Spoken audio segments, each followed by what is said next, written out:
This AI-generated podcast is for general information only and does not constitute financial or legal advice. Please consult a qualified professional. Welcome to the Luxembourg Fundcast, produced by Bertrand Mariel, a regulatory lawyer qualified as avocat à la cour in Luxembourg and Paris. This show brings you reliable insights on Luxembourg regulations sourced from curated official references.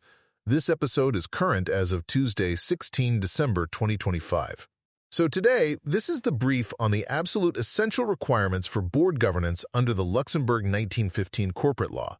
You know, so many governance failures really come down to weak evidence files, especially around high-volume stuff like remote meetings and circular resolutions. So today, we're going to run through the non-negotiables for directors and corporate secretariat pros to make sure your decisions are legally rock solid. Okay, I've got 3 urgent takeaways for you. First up, you have to forget this whole folklore about approved in email. Circular resolutions are a formal procedure, not just some convenience. Under the 1915 law, a decision is only legally valid if your articles explicitly permit it and you capture unanimous written approval from every single board member. Second, remote attendance. It's a great tool, but it only works if you nail the minutes. See, the meeting is legally considered to be held at the registered office, even if everyone's on a call. So for all you COSEC teams, this is crucial. The minute header must explicitly list the registered office as the location. That's what makes it all official.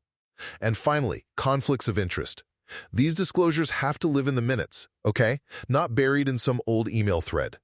The 1915 law directly links the disclosure, the director's required abstention, and the report to the annual general meeting. It all points back to that official record. So just don't bury the evidence. Look, this kind of process discipline is critical, especially as year-end pressure just spikes the volume of these approvals. A weak trail risks a real legal challenge to the board's authority. So what do? Run your board cycle like a controlled production line and make sure any disclosures are written right into the resolution text itself. And a quick look ahead. If your Société Anonyme has a December 31st, 2025 year-end, your latest date to hold the annual general meeting is June 30th, 2026.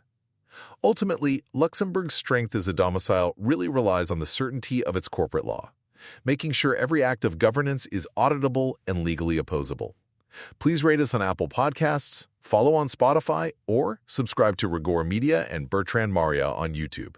Connect with Bertrand on LinkedIn. Visit bertrandmariel.com. Links in show notes. It was the Luxembourg Fundcast for you today.